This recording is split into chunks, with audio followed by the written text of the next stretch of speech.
Okay, guys, how you doing today? I'm Rod with Procuts Lawn Care, and today I want to talk to you guys about why it's important to charge appropriately and why you don't want to be the cheapest guy doing services all the time. So let's get right into it. You know, I see a lot of landscapers and business owners just in general and other businesses too always wanting to be the cheaper guy, and it's okay being the cheaper guy sometimes, but the cheapest price will get you ran out of business, honestly, to be 100% correct. And I ran into this problem myself, actually. This is real life advice. For one, being the cheapest guy, when you're taking on the cheapest guy, when you're being the cheapest guy and you're taking on the cheapest clients, a lot of times all they want is their lawn cut. Just $40 here and gone, get out of my face. They don't want to stay on the schedule. Um, and it's hard to scale a business with a customer that doesn't want any extra services and they don't even want to stay on a weekly or bi-weekly schedule. You'll never be able to scale your business. You might make good business, in a year, 75,000, 70,000. That's cool for some people. But if you're trying to scale that business to 300,000, 500,000, $1 million a year, you need consistent clients. And the only way to really get consistent clients is to go for higher end or mid end clients. Clients that'll still want most jobs done, clients that want bushes trimmed, clients that want fertilizer put down, clients that might want side, and all of these options I just named could be one client.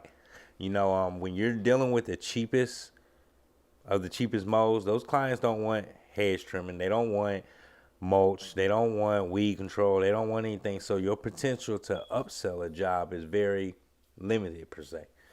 Um, So the first reason is not to be the cheapest guys because it's gonna inevitably hinder you in your business. And one thing I noticed too was with all my I'm speaking from experience on this because I was the cheaper guy at one time too. All my cheaper clients ended up being a headache to me. When I started charging 65, 70, $80 a mo and charging appropriately for my time, I noticed that my customers weren't a headache anymore. And I don't know what the explanation that is. Maybe one of you guys could tell me down in the comments. Like, working with cheaper clients, they call me more, they complain more, they bother me more.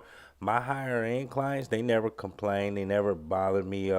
If I was 30 minutes late or 10 minutes late to come into their house, it's like people with money, they just don't care about petty trivial things like that. So that was another reason why I got away from doing lower end clients. It seems like it brings a lower end type of person to your business, and it becomes stressful when you have, I don't know about you guys, but the scale that my business was running on, having 30, 40 headache low end clients was a problem to me. So I got rid of them and I replaced them with higher end clients, and it was a success for my business. I can't tell you how to work for your business because it really depends how you do business. How good are you at what you do?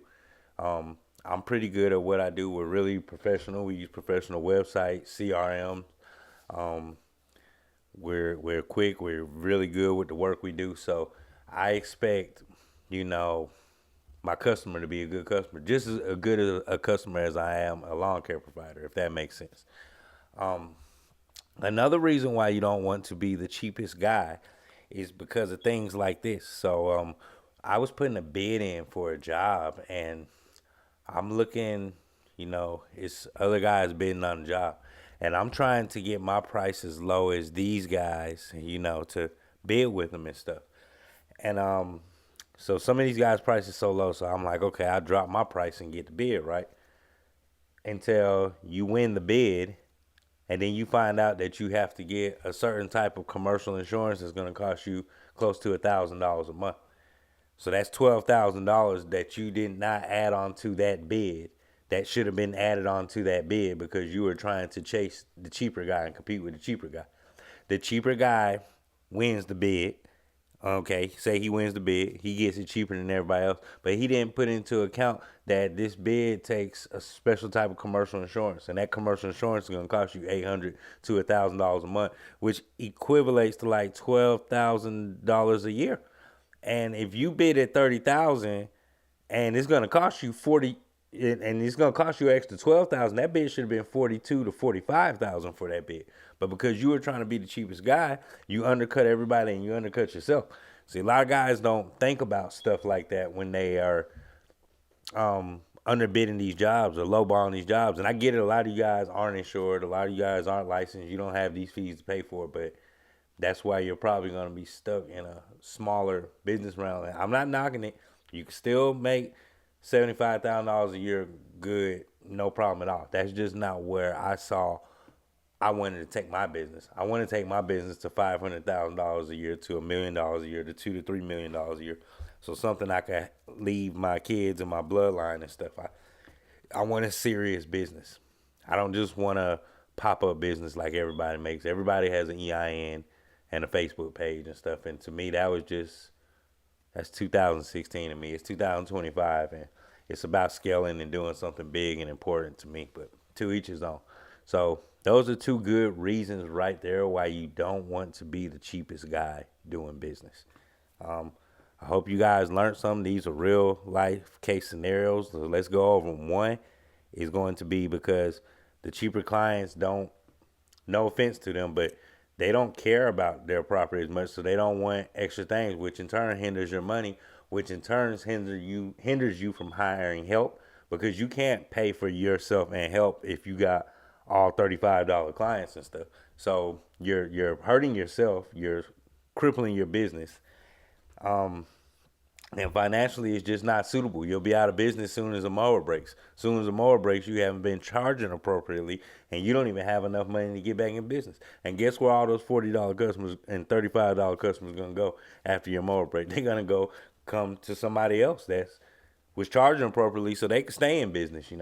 So don't be the cheapest guy unless you do low quality work. If you know you're gonna go out there and do a half butt job and not edge it and just run it over and don't care about anything, by all means be the cheaper guy. But I'm talking to the people that want to run real businesses and stuff and are wondering, should I compete with this guy's price next door? Don't compete with that guy's price, because you don't know what that guy's overhead is. Everybody has different overhead. Some of these lawn care companies charge $100 to mow because they have 40 employees that they have to pay for. And you got to put into perspective things like a customer wants you to be there every Thursday at 1 o'clock on the dot, but you're only one person. You're stretched thin. You can't always be there Thursday at 1 o'clock. You'll get really close. It might be Thursday at 3. It might be Thursday at 10. But you can, in order for you to stay on that schedule and give that customer the service they want, you're gonna have to hire help so you could be more efficient in the jobs you do, or you're gonna have to stop taking customers, which means less money for you. And I don't think you want that as a business. So ideally, you're gonna have to hire another employee. You hire another employee, now you have another man hour on the clock. With another man hour on the clock, you have to take into account that you have to pay somebody else now to be on this job. So the price needs to be up. If you keep your prices cheap, you'll never be able to hire, you'll never be able to scale, you'll never be able to grow. Number one. Number two, if you keep your prices low, you'll inevitably end up cheating yourself. Like I said the example earlier, a guy underbids a job for 30,000.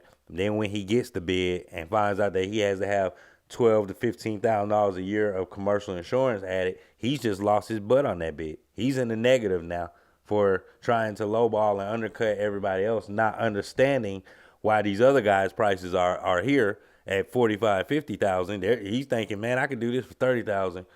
And you get there and you bid, and they're gonna give you the bid at 30,000. They'll let you destroy your own business. That's up to you if you want to mess your business up. So, just be mindful of the things that you're doing out here, because they matter. They matter a lot, and yeah. So if you learned anything from this video, this is just a step through on why not to be the cheapest guy around. Leave a like, leave a comment, leave a subscribe. Comment on something else y'all want to know about lawn care business. Like, it's just so much stuff I've learned over the years doing this thing and working for myself and getting to see the ins and outs and scaling the business and being low and just starting out with a push mower. I got a lot of advice to give to you guys. So if you want to know anything specific, just write it down in the comments and I'll make sure to get a video about it.